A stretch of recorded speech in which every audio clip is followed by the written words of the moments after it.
ഇപ്പോൾ നമ്മൾ എത്തിയിരിക്കുന്ന പുതുപ്പള്ളി പള്ളിയിലാണ്. നിങ്ങൾക്കറിയാം, മുൻ മുഖ്യമന്ത്രി ഉമ്മൻചാണ്ടിയുടെ സ്മൃതി കുടീരം ഇവിടെയുണ്ട്.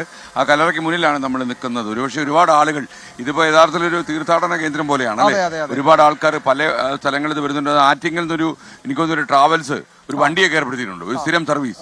അപ്പോൾ ഒരുപക്ഷെ അദ്ദേഹത്തോട് പറയാൻ പറ്റാതെ പോയ കുറേ കാര്യങ്ങളുമായിട്ട് ഒരുപാട് ജനങ്ങൾ ഈ പുതുപ്പള്ളി പള്ളിയിൽ എത്തുന്നുണ്ട്. അദ്ദേഹത്തിന്റെ സ്മൃതി കുടീരത്തിൽ പൂക്കളൊക്കെ അർപ്പിച്ച് അവരുടെ കാര്യങ്ങളൊക്കെ പറഞ്ഞവർ മടങ്ങുന്നുണ്ട്. വിജയകുമാർ നേരത്തെ ഇവിടെ വന്നിരുന്നില്ലേ? അദ്ദേഹത്തിന്റെ മരണം ആ ദിവസങ്ങളിൽ നമ്മൾ പൂർണ്ണമായും ആ വിലാപയാത്രയുടെ ഒപ്പമായിരുന്നു.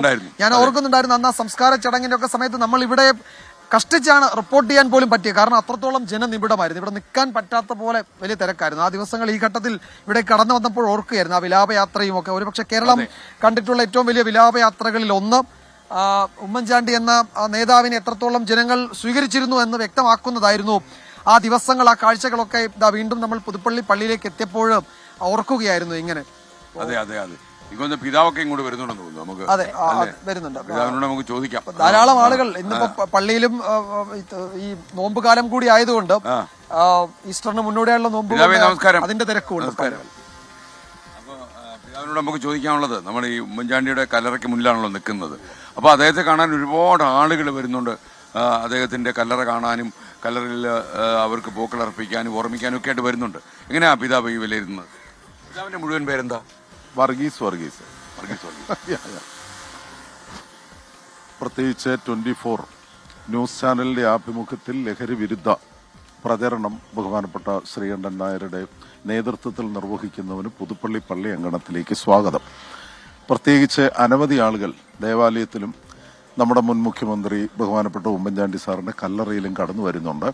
ഇതുപോലെയുള്ള ഒരാത്മീക പശ്ചാത്തലമാണ് ലഹരി വിരുദ്ധ പ്രവർത്തനത്തിന്റെ അടിസ്ഥാന പ്രേരക ശക്തി. സത്യത്തിൽ കഴിഞ്ഞ ഒരു 10 വർഷമായി നമ്മുടെ വിദ്യാഭ്യാസ മേഖലയിലും സമൂഹത്തിലും ഒരു മതരഹിത സമൂഹം കെട്ടിപ്പടുക്കുവാൻ ബോധപൂർവമുള്ള ശ്രമം പലരുടെയും ഭാഗത്തു നിന്നുണ്ടായി. യഥാർത്ഥത്തിൽ അവിടെയാണ് നമുക്ക് തെറ്റിപ്പോയെന്ന് എനിക്ക് തോന്നുന്നത്. യഥാർത്ഥത്തിൽ ആത്മീയതയും മതവും ഒക്കെ ഒരുമിച്ച് ചേരുമ്പോഴേ നമ്മുടെ കുടുംബങ്ങൾക്ക് ഒരു സ്വസ്ഥത ലഭിക്കത്തുള്ളൂ. നല്ല കുടുംബങ്ങൾ എത്രമാത്രം കുഞ്ഞുങ്ങൾക്ക് വലിയ പ്രതിസന്ധി ഉണ്ടായാലും നല്ല കുടുംബജീവിതവും അവരുടെ മാതാപിതാക്കളുടെ മാതൃകയും ഒക്കെ അവരെ ഇതിൽ നിന്ന് പിന്തിരിപ്പിക്കും. ഏതായാലും ഈ ഒരു സംരംഭത്തെ മുക്തകണ്ഠം പ്രശംസിക്കുന്നു. അത് നമ്മുടെ നാടിന് ഇന്ന് ഏറ്റവും ആവശ്യമായ ഒരു ജനകീയ പ്രസ്ഥാനമാണ്. പ്രത്യേകം നന്ദി പറയുന്നു. അതേ, നമ്മൾ ഉദ്ദേശിച്ചതിനേക്കാളും സീരിയസ് ആ വിഷയം. പല അമ്മമാർക്കും ഭീതിയില്ലാത്ത വീട്ടിൽ കിടന്ന് ഉറങ്ങാൻ പറ്റുന്നില്ല. കാര്യം കുട്ടികൾ MDMA ഒക്കെ കഴിച്ചിട്ട് വന്നവൻ കൊലക്കത്തി കയ്യിലെടുക്കുമോ, ഭയങ്കര ഭയമാണ്. നമ്മൾ പോയ ജില്ലകളിലൊക്കെ, നമ്മളിപ്പോൾ തിരുവനന്തപുരം, പത്തനംതിട്ട, കൊല്ലം, ആലപ്പുഴ കടന്നിട്ടാണ് കോട്ടയത്തേക്ക് പോകുന്നത്. ഇനി നമ്മൾ ഇടുക്കിയിലേക്ക് പോകും നാളെ. അപ്പോൾ ഈ ജില്ലകളിലൊക്കെ ചെല്ലുമ്പോൾ നമ്മൾ പലരുമായിട്ടും സംസാരിക്കുന്നുണ്ട്. അപ്പം നമുക്കിതിനെ തടയാൻ പറ്റിയില്ലെങ്കിൽ കൈവിട്ടു പോകും.